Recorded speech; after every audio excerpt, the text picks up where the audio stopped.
Bismillahirrahmanirrahim. Assalamualaikum warahmatullahi wabarakatuh. Alhamdulillahi rabbil alamin. Wassalatu wassalamu ala asrafil anbiya'i wal mursalin, nabiyina Muhammadin wa ala alihi wa sahbihi wa man tabi'ahum bi ihsanin ila yaumiddin, amma ba'd. Para pemirsa bahwa TV Sunnah yang dirahmati oleh Allah Subhanahu wa taala, kita bersyukur kepada Allah atas nikmat yang Allah berikan kepada kita, dan kita juga bersalawat kepada Nabi-Nya sallallahu alaihi wasallam. Kita juga berdoa kepada Allah, semoga Allah memberikan kepada kita ilmu yang bermanfaat. Allahumma la ilma lana illa ma 'allamtana wa 'allimna ma yanfa'una wanfa'na bima 'allamtana wa zidna ilma. Para ikhwah dan akhwat sekalian, para pemirsa TV Sunnah yang dirahmati oleh Allah Subhanahu wa taala, pada sore kali ini kita ingin berbicara sedikit tentang bagian daripada agama Allah Subhanahu wa taala. Bagaimana kita melihat roda dunia terus berputar, dan kita melihat kaum muslimin, keadaan mereka dari sisi dunia mereka berlain-lainan, berbeda-beda. Ada di antara kita yang kaya, sebagiannya miskin. Ada yang harta mereka itu menumpuk banyak, melimpah ruah. Namun ada justru mereka yang secara ekonomi dunianya justru terpuruk ke bawah. Namun beginilah keadilan Allah Subhanahu wa taala. Allah Maha Adil. Allah tahu siapa yang berhak untuk kaya dan siapa yang berhak untuk miskin.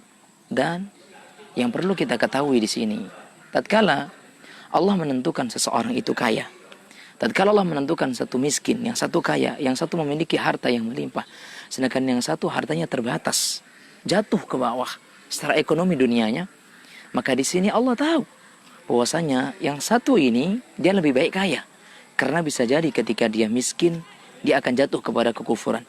Sedangkan yang satu, ketika Allah berikan kepadanya kemiskinan, Allah juga tahu ketika dia diberikan oleh Allah kekayaan dia akan kufur.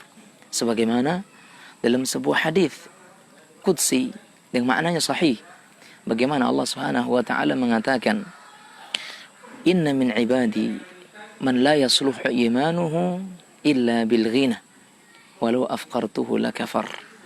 Di antara manusia ada yang imannya itu tidak akan baik, keimanannya tidak akan sempurna kecuali hanya dengan kefakiran.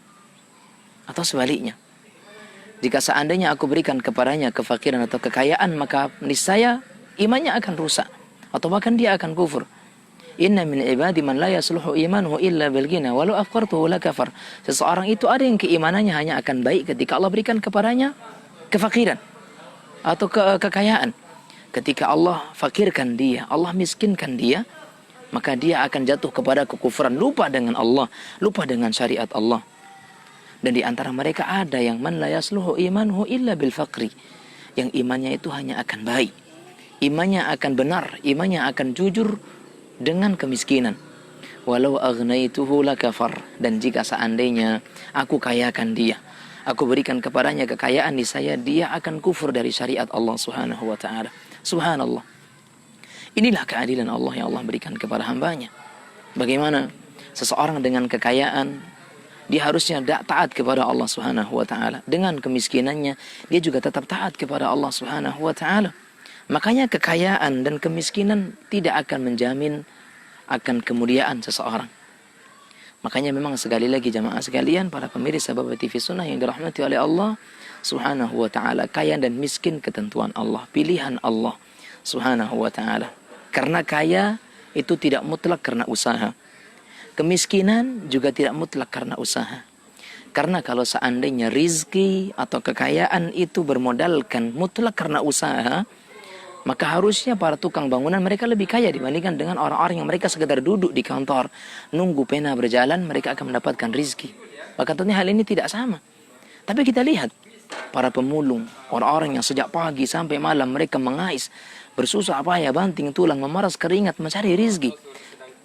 Tapi mereka juga tidak kaya-kaya. Tapi kita lihat banyak orang yang mudah, banyak orang-orang yang mereka hanya sekedar duduk santai, mereka menanamkan saham, mereka memberikan sedikit uang sebagai saham gitu, tapi mereka juga sudah kemudian memiliki kekayaan yang luar biasa.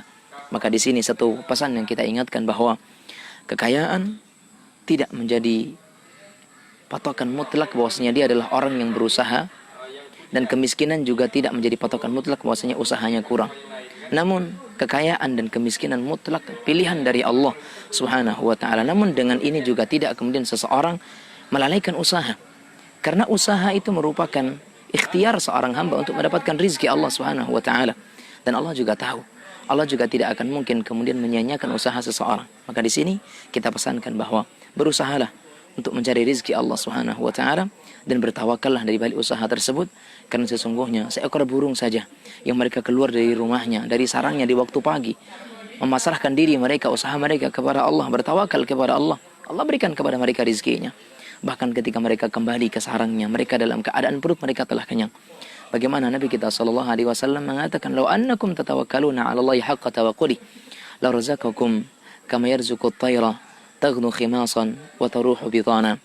Kalau seandainya kalian bertawakal kepada Allah dengan sebenar-benarnya tawakal, niscaya Allah akan memberikan kepada kalian rizki sebagaimana Allah memberikan rizki kepada seekor burung yang dia di waktu pagi berangkat, pulang di waktu sore dalam keadaan perut telah kenyang. Barakallahu fiikum. Demikian dari kami. Semoga pesan singkat ini bermanfaat dan semoga Allah Subhanahu wa taala menjadikan kita orang-orang yang kemudian senantiasa dalam kebaikan. Dan subhanakallahumma wa bihamdika asyhadu an la ilaha illa anta astaghfiruka wa atubu ilaik. Wabillahi taufiq wal hidayah. Wassalamualaikum warahmatullahi wabarakatuh.